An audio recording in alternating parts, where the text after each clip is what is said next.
¿Te has preguntado qué es lo que orilla a una persona a suicidarse? ¿Crees que es una cuestión de valentía o cobardía? Es una realidad innegable que todos vamos a morir. Entonces, ¿para qué acelerar las cosas?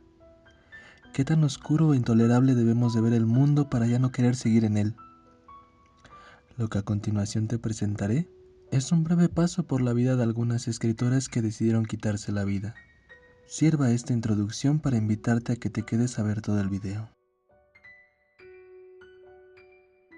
Victoria Benedictsson fue una escritora sueca que nació en 1850. Se le considera un exponente del realismo. Algunos críticos la consideran una feminista temprana, pues en su obra aborda temas de igualdad en el matrimonio y los derechos de la mujer. Bajo el seudónimo de Ernest Ahlgren, publicó algunas de sus obras.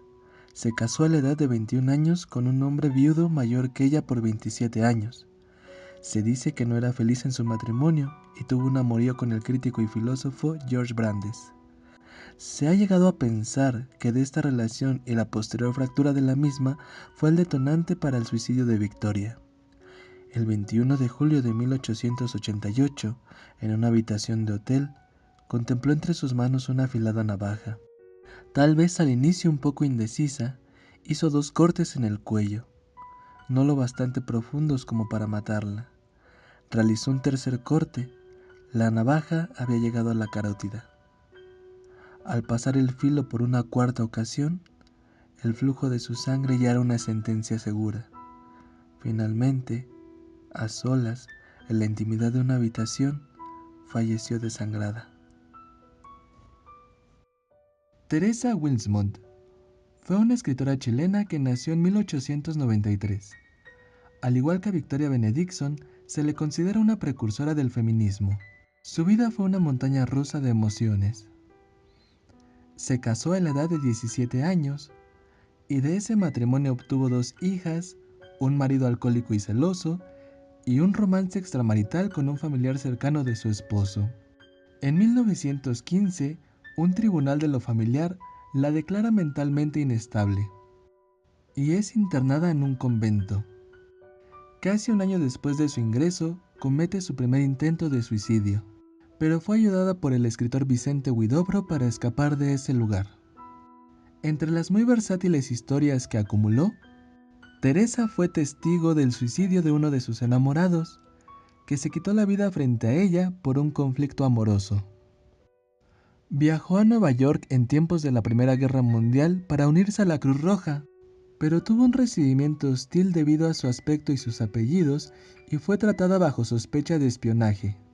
Fue detenida, pero posteriormente logró salir. Después de este suceso viajó a España, donde publicó parte de su obra, y finalmente se estableció en París en 1920. Ahí se reencontró con sus hijas después de 5 años. Sin embargo, las niñas no permanecieron mucho tiempo con ella, pues debían volver a Chile. Esta separación la sometió a una depresión tremenda, y cerca de las fechas navideñas, sumergida en una soledad absoluta, cansada de andar por este mundo y llena de hartazgo por las desilusiones que la vida le dio, tomó entre sus manos un frasco de Benural, que es un potente somnífero, atiborró sus manos de tantas pastillas como pudo y las ingirió. Fue así como Teresa anestesió su dolor y quedó dormida para siempre. Antonieta Rivas Mercado nació en la Ciudad de México en el año de 1900. Sus posibilidades económicas le permitieron desenvolverse no solo en la narrativa, también fue actriz, defensora de los derechos de la mujer, activista política, promotora cultural y mecenas. Su padre fue el arquitecto Antonio Rivas Mercado, quien diseñó el Ángel de la Independencia. Antonieta Rivas fundó el Teatro Ulises. Fue un apoyo económico y moral para personajes como Salvador Novo, Javier Villaurrutia, Gilberto Owen, entre otros.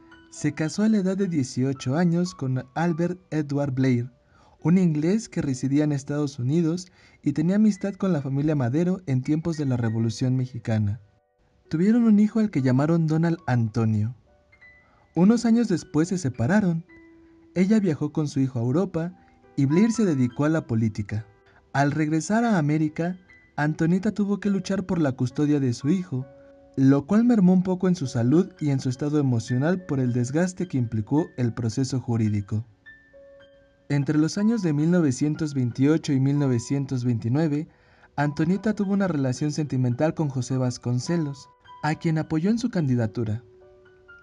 Pero después de que éste perdiera por un fraude electoral, ella se fue a Nueva York y después a París, donde trabajó como escritora y periodista. Antonieta entró un 11 de febrero de 1931 a la Catedral de Notre Dame. Caminó lentamente hacia el altar mayor. Tomó asiento en una de las bancas, posó sus ojos en el Cristo en la cruz y sacó de su bolso la pistola que pertenecía a Vasconcelos. Sintió el frío metal entre sus manos. Alzó el arma a la altura del pecho con el cañón hacia ella y disparó. Su cuerpo cayó inerte. El corazón brotó destruido junto con los últimos escombros de vida. Antonieta había dejado de existir.